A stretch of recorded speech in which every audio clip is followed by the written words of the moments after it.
அனைவருக்கும் வணக்கம். இந்த காட்சியை பார்த்தீங்கன்னா பச்சை பசேல் என்ற வயலுக்கு பேக்ரவுண்டில் கருமுகில்களோட சும்மா அந்த கிராஃபிக்ஸ் அல்லது அனிமேஷன் செஞ்சால் எப்படி இருக்குமோ அப்படி ஒரு சீன் மாரி தான் இருக்குது. இது நான் எங்கே கண்டனேன்டா, இயக்கத்திலிருந்து ஆணையருக்குள்ளால் போய்கிட்டு இருக்கும்போது அந்த ரெண்டுக்கும் இடைப்பட்ட பிரதேசத்தில் இந்த ஒரு காட்சியை நான் கண்டேன்.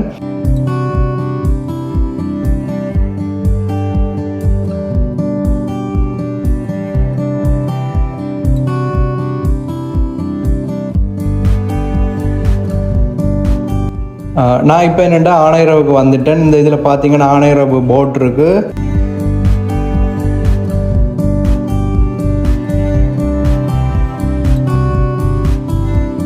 இப்படியே நாங்கள் போனோம்னா இதில் ஆணையரவுன்ற கேம்ப் இருக்குது.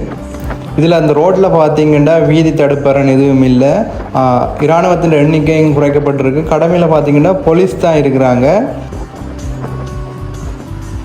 எனக்கும் மக்களுக்கும் என்னென்னா இவங்க தேர்தலுக்காண்டித்தான் இப்படி இராணுவ குறைப்பு செஞ்சுருக்கிறாங்க, வீதி தடுப்புகள் அகற்றிருக்கிறாங்கன்ற ஒரு எண்ணம் இருந்தது. ஆனால் இந்த தேர்தல் முடிஞ்சு கிட்டத்தட்ட ஒரு கிழமை கிட்ட ஆயிடுச்சு. ஒரு கிழமை ஆன பிறகும் வீதி தடுப்பு அரணை திருப்ப அவங்க போட்டோ அல்லது இராணுவத்தை திருப்ப கொண்டு வச்சோ அவங்க இது வரைக்கும் செய்யலை. இப்படி எதிர்காலத்திலையும் இருந்தால் நல்லா இருக்கும்னு நினைக்கிறேன்.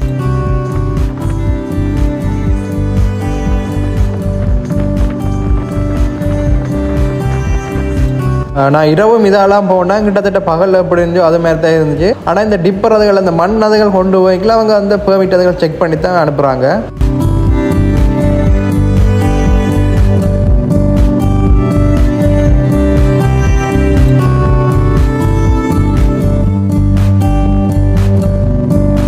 அடுத்து இன்னொரு சம்பவம் நடந்திருக்கு. என்னென்னா யாழ்ப்பாணம் வடமராட்சி பெருத்துறை கட்கோவளம் பகுதியில் தனியார் காணியில் அமைந்திருந்த இராணுவ முகாம் மற்றும் அதிலிருந்த இராணுவம் என்பவற்றை 14 நாட்களுக்குள் வெளியேறுமாறு இராணுவ தலைமையகத்திலிருந்து உத்தரவு பிறப்பிக்கப்பட்டுள்ளது.